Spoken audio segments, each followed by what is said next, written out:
Hello everybody, welcome once again to a rather lengthy video, but this is going to be something that I was planning on doing for quite a while. I wanted to do a complete explanation of what color management is, how to proceed to live with it as a photo printer, like many of us are. Back when we first started, there was no such knowledge as to what the heck color management was. No one really knew what that was. Even the printer manufacturers were, just learning how to achieve this. So, what is our goal? So, you decided you're a photographer, you've been shooting beautiful photographs for ages since the digital age hit us, and you want to not just show them on your phone or tablet or online, but create beautiful prints. What is the goal? Well, the goal is pretty much universal. We want to produce paper prints on very different types of papers, just like in the days of the darkroom times. We had different surface papers, papers with different tonalities and such. Well, we want to do the same thing. We want to relive that era. Now, what is the goal? So you open up your image on your computer and you edit it. And as you're editing, you have to ask yourself, am I really seeing the image that my camera captured truthfully, correctly, genuinely matching what the values on that file full of digital information really has? Which then will give me the, confidence to begin editing. Why should I change the way my image looks if I can't even be sure it's being displayed correctly? So it all starts with the monitor. And in order to be able to calibrate the monitor out of the box, you need an instrument called a colorimeter. If you're going to be producing the next thing, the mysterious ICC profile, you're going to need a spectrophotometer. The spectrophotometer costs more, but it can do both jobs for you. It can calibrate your monitor and then create a profile. We'll discuss what that is later on. This is going to be in parts, so don't worry. You can watch this at your leisure. I'm going to use layman's language. I'm not going to be, making you think I'm a color engineer, which I am not, okay? Those who may be, they will laugh at my language that I'm going to be using, but I'm trying to make it as easy to understand as possible. Okay, so you want to calibrate your monitor. Why?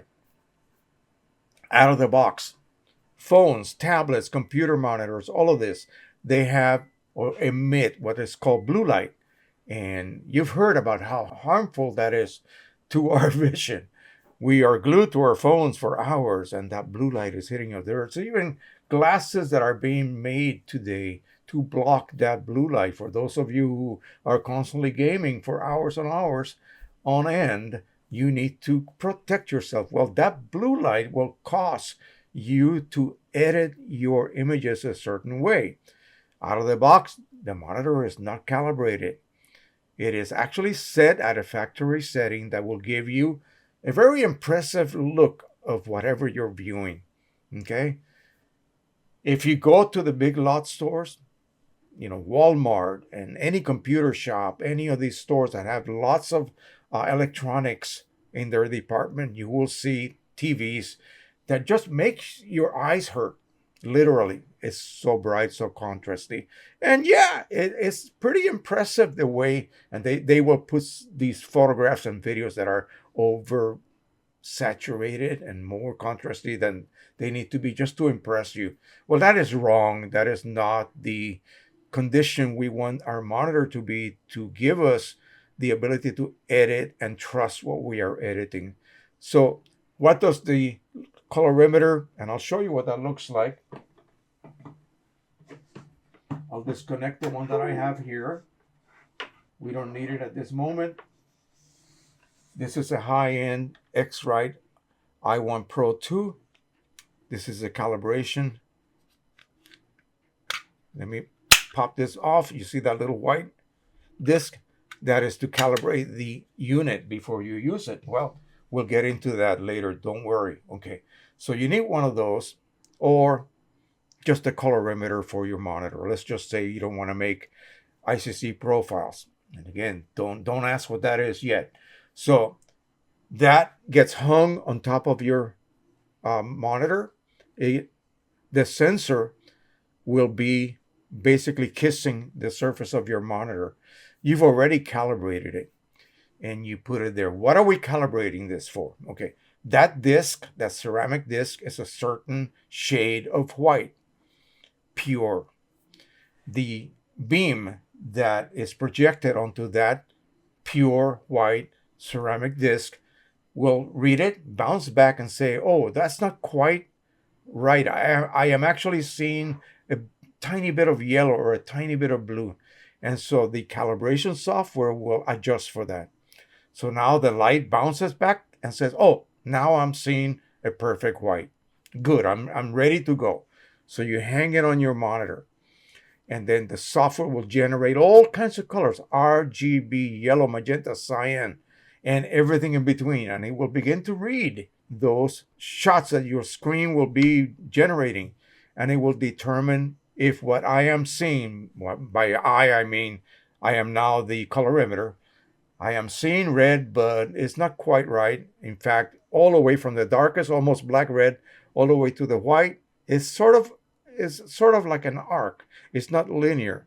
So, long story short, it will go through this whole process, dozens and dozens of color patches and different shades of that same color, and it will create a profile. It will adjust all of the errors that your monitor out of the box has. Yes, it's not perfect, and it will make it as perfect as possible. That profile gets saved into your computer's hard drive. It will boot up when you boot up your computer, and you may actually see the difference. It happens to me all the time. When I boot up, my screen is kind of yellowish in color. In this case, instead of blue, mine was really the other way, yellowish in color, and then all of a sudden, after a few seconds, it neutralizes itself, and everything is like dead on neutral and linear, meaning, there goes a fancy term. All that means is that from, say, a almost black red to a almost white pink red, it has not changed hue. And hue is just, a term. It has not become more orangey or more magenta-ish. It stayed as red. The same thing with green, the same thing with blue, yellow, magenta, cyan, and everything in between. And also, it will perform just a black and then slightly dark gray and lighter, lighter, lighter, all the way up to white. All of that gets done automatically. You don't have to, bother yourself with it. What's happening behind the scenes technologically, just stop. Don't worry about that. It's going to fix all of that for you. It's going to save it as a profile. You can give it the name of your monitor if you want to, and that will load every time you boot up. Now you are able to confidently trust what you see. Okay, so now you're going to edit your images. If they are raw images, you go to the raw converter and then load them into Photoshop, or if you have QImage Ultimate or Lightroom, you can then open those raw images directly and edit them. What you see is truthfully displayed, and that's super critical. Okay, you cannot begin to edit, and I repeat this, with a monitor you just bought from the store or received from Amazon. It is not calibrated.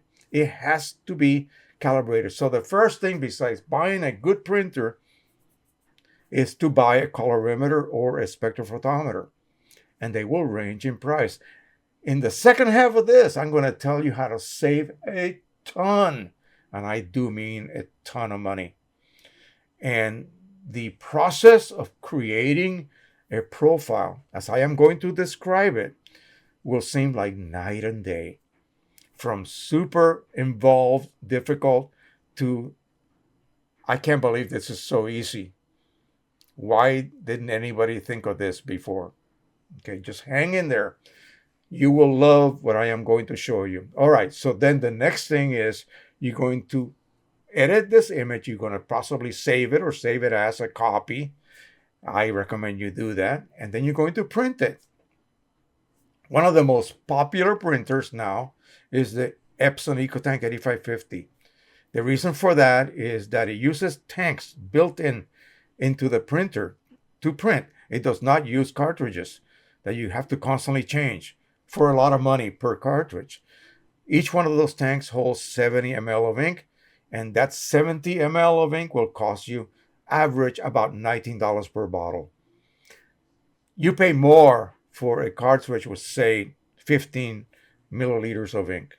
It's a ripoff. Okay, so yeah, EcoTank 8550, or if you're a Canon fan, there's a G620 that also utilizes the same system, internally built tanks. And again, the inks are super cheap. And the results are amazing. See, at first, that printer was not considered a photo printer. And now people are realizing, oh, yes, it is. Okay, so let's just stop right here.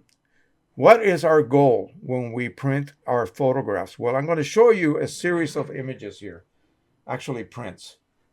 The first thing is to make sure your printer, after you set it up, is able, see, remember there's a driver. The driver is a software that controls the printer. If I have an Epson printer like the EcoTank 8550, and I load an Epson paper, in this case, luster paper, I should be able to, by using the driver, just simply tell the driver, hey, I want this paper,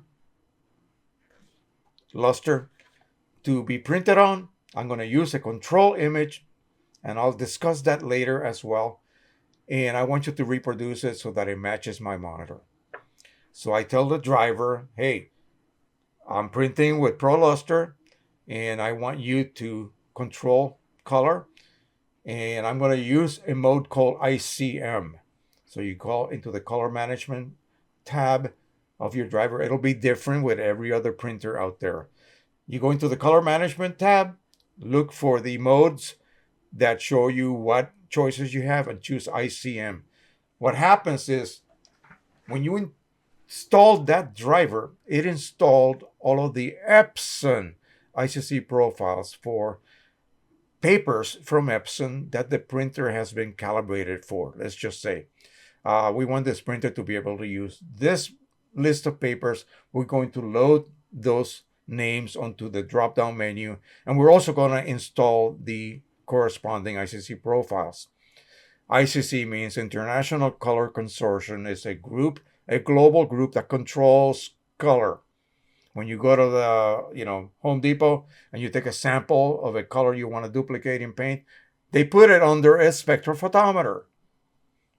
Yeah, let's not get into that. They're also used in biological research and also medical laboratories.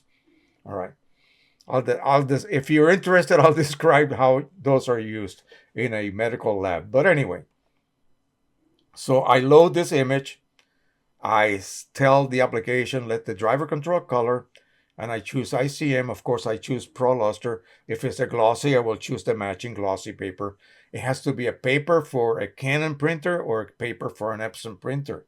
It cannot be a third-party paper. Then I print it using ICM. It will do an automatic match. ProLuster matched with the ProLuster ICC profile, original ICC profile for that printer. It's a perfect match, and it will produce this. And as you can see, it's perfectly neutral. This is not some odd color. Okay? From here, darkest to the brightest is nice and gradual. It does not change in hue. And so that's what you do. You load that, and then you're satisfied. But remember, you did not adjust that image. You opened it and you printed it. So now I take this, and while I am looking at my image, I'm going to compare it to it. Let's go ahead and open that. And here it is. So there's the image loaded, and this is the image we printed. If it matches, then you're good to go. Okay? That means your calibration of your monitor was performed correctly, and now you can trust what you are seeing. Okay, so now we are as happy as a lark and we can begin to print. Let me show you some samples of what you can expect once you learn how to do this. And again, I'm going to make it as easy as possible. It can be a little bit daunting, but nevertheless, once you get it, you really get it. It's like breathing. It'll come automatic to you, especially if you just have one printer to deal with. I used to have over 20 at one time, and every one of them was slightly different. Yeah. You got strong images you want to print? How about that? I mean, come on. And again, what I'm saying, the important thing is that what I saw when I edited this crazy fireball, this is what it looks like on my monitor. I don't want this to not look the same as my monitor because that was my original source of, hey, should I even attempt to print this image? Oh, I need to edit it this way or that way a little bit because that will really make it look better. I expect my printer to produce what I saw on my monitor after all that effort, right? So yeah, I saw that this is up my street one fall. Wow, this maple tree was just amazing. And again, this may not be, what it actually looked like in life, but this is what my image looked like. This is what I intended it to look like, and it was reproduced to match what I saw on my monitor. You getting this? So that's the whole goal. In the days of the laboratory film times, you made a contact sheet. That means you say you shot 35 millimeter, you cut it into strips of however many you can fit on an 8 by 10 piece of paper. You had a special frame where you load everything and then you close it, shine a light from your enlarger through it, and that's it. You then develop it and you get a contact sheet, all the little tiny. Well, now we can do that digitally, but don't make them so little. Make them bigger so you can tell what they look like. This is a bunch of abstracts, and I just loaded them using QImage Ultimate as a bunch of frames. Now I can look at this. I only use one sheet of paper. I can look at this and choose the ones that I want to print larger. So again, do they look exactly like my monitor? Well, yeah. So, this is the goal, like I said. So continue on. What if I'm going to print on some art type paper? Well, here is a watercolor, very texture paper. This is an image that my friend created. He signed it for me. It matches my monitor, even though this is a weird paper that's not even intended for inkjet printing. How did we get it to match the monitor? 3-letter secret ICC profile. Okay, and I will discuss that in the next section. We're getting all the preliminaries out of the way first, okay? When we finish with this, I hope to God you have no questions. Okay, I hope I covered everything that is relevant to basically the goal we all need to achieve. Match on paper what you saw on your screen after you edited it.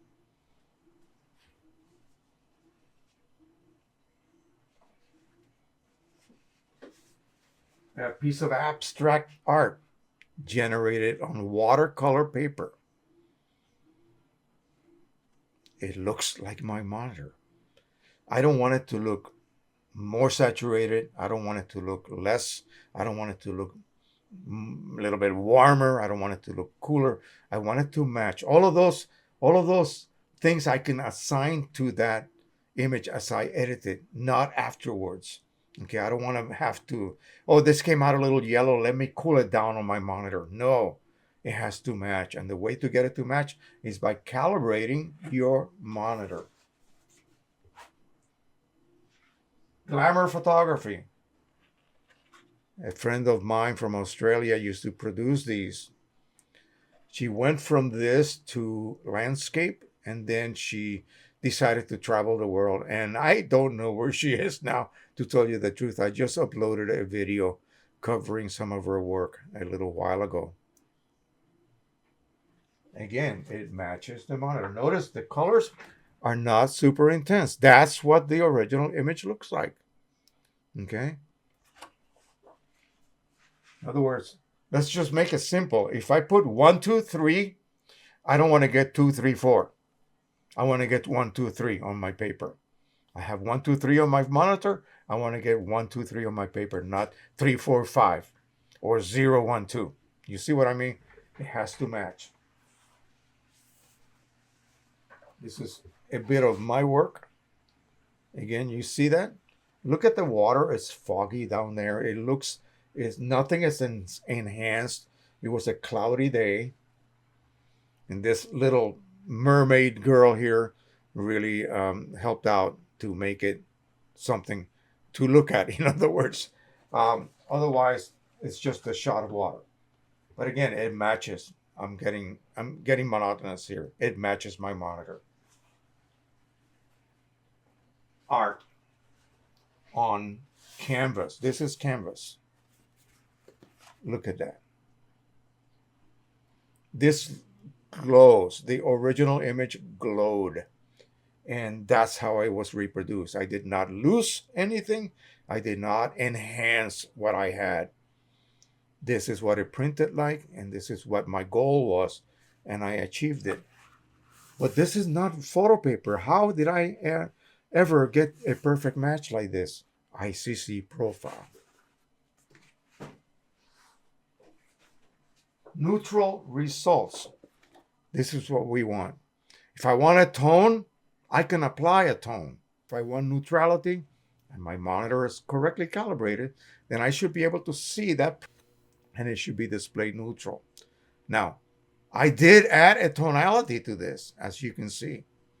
It is actually slightly warm, and I want it not to make it cold looking. So this is the beauty of printing black and white, and there's a mode in the driver that you can utilize, or you can apply the tonality as you edit, but I normally don't do that. I leave everything neutral, then I apply a global tonality to the print using a mode called advanced black and white, or just simply black and white mode. So that's it. You've seen many examples here of what can be achieved. And again, once you get it, it's so easy. It almost becomes boring. The most exciting part is sitting in front of the printer, watching the print emerge. And you go, okay, that's exciting, but I already knew it was going to match. No surprise here. So again, that's the negative aspect of color management and getting it, or color matching. Let's just call it color matching, and getting it to the point where you can predict what you will always get. And if you just have one printer with one set of original inks, in this case, nothing is going to change. Okay, it's going to remain constant.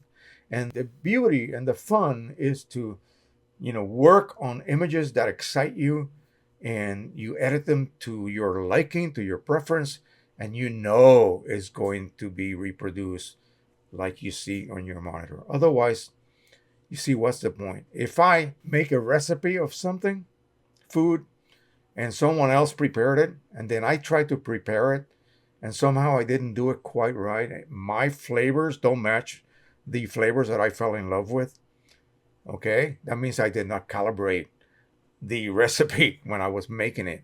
I added too much sugar, I added too much salt, maybe less garlic, whatever. You see what I mean? So this has to be fully calibrated, and then you can rely upon it to edit.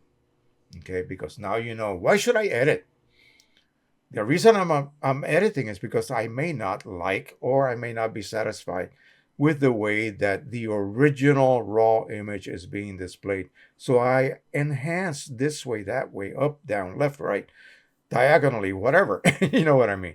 So, and then once I'm done, I've spent, say, half an hour doing that, dodging, burning in, imagining I'm in the darkroom. I want it to match. And it will not match unless that monitor is calibrated. The next part of this video will be covering what profiling is, and specifically, not just a monitor, we got done doing that, but papers.